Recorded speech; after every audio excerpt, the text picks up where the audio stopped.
Assalamualaikum warahmatullahi wabarakatuh. Pemirsa Tadabbur Ilmi, hari kiamat merupakan hari penghabisan alam semesta atau berakhirnya kehidupan dunia sesuai dengan kehendak Allah Subhanahu wa Ta'ala. Tidak ada yang mengetahui kapan pastinya kiamat tersebut akan terjadi. Allah hanya memberitahu kepada kita mengenai tanda-tanda datangnya hari kiamat yang harus diwaspadai. Pada hari kiamat nanti, semua makhluk yang bernyawa akan mengalami kematian dan tidak satupun yang bisa menyelamatkan diri.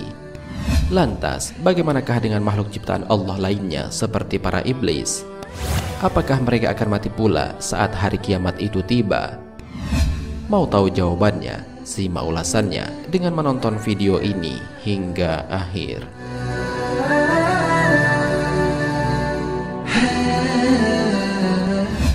Sebelum lanjut, bagi kalian yang belum subscribe, silahkan untuk menekan tombol subscribe terlebih dahulu. Aktifkan lonceng notifikasinya. Bagikan video ini kepada teman-teman kalian agar semakin banyak orang yang mendapatkan manfaat dari channel ini.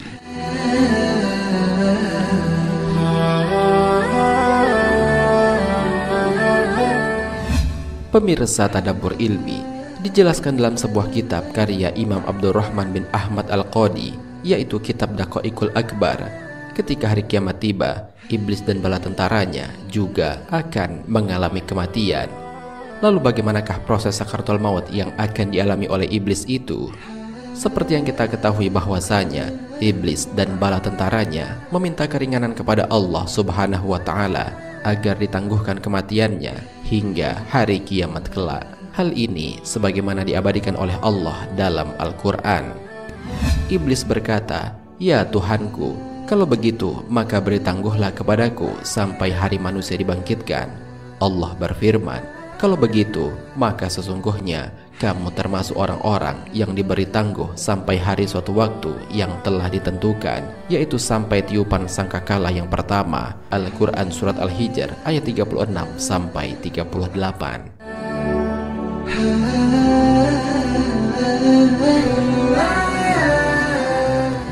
Saat kiamat terjadi, iblis akan mengalami saat-saat yang begitu menyakitkan.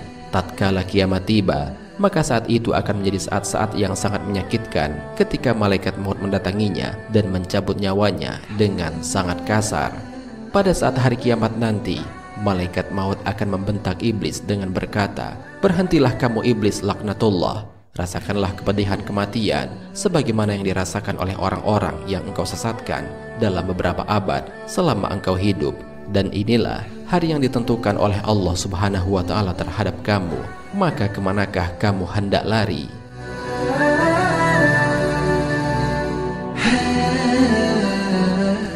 Di saat inilah iblis merasa begitu ketakutan.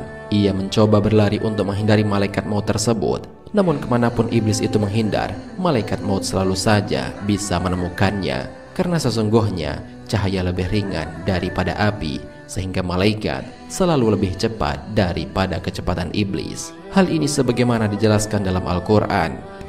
"Katakanlah, sesungguhnya kematian yang kamu lari daripadanya, maka sesungguhnya kematian itu akan menemui kamu. Kemudian kamu akan dikembalikan kepada Allah yang mengetahui yang gaib dan yang nyata. Lalu dia beritakan kepadamu apa yang telah kamu kerjakan." Al-Quran Surat Al-Jumu'ah ayat 8. Dalam ayat lainnya juga dijelaskan, "Di mana saja kamu berada, kematian akan mendapatkan kamu, kendati pun kamu di dalam benteng yang tinggi lagi kokoh." Al-Quran Surat An-Nisa ayat 78.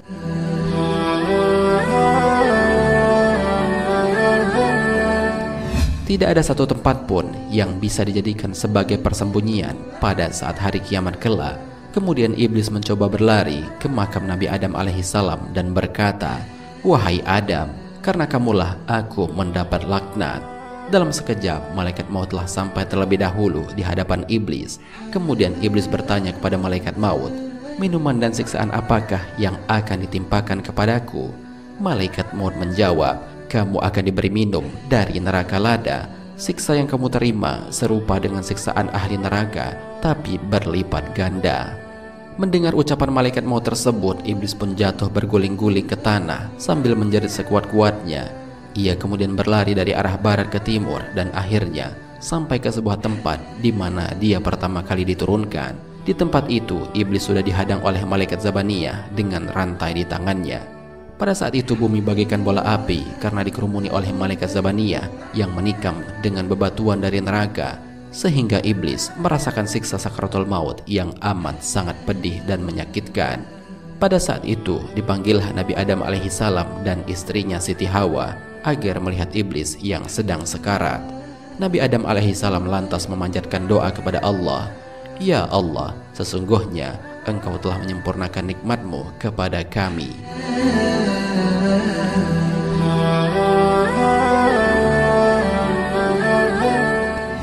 Pemirsa Tadabbur Ilmi, demikianlah informasi mengenai sakaratul maut yang akan dialami oleh iblis dan bala tentaranya pada hari kiamat kelak.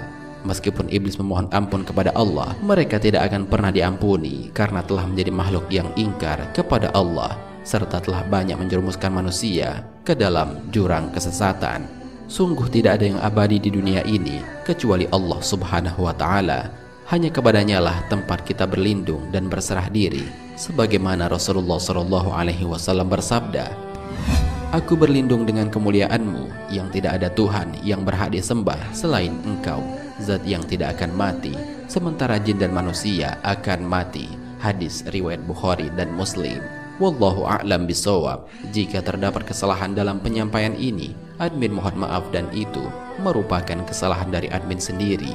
Jika ada benarnya, itu adalah dari Allah Subhanahu wa Ta'ala. Semoga bermanfaat. Wassalamualaikum warahmatullahi wabarakatuh.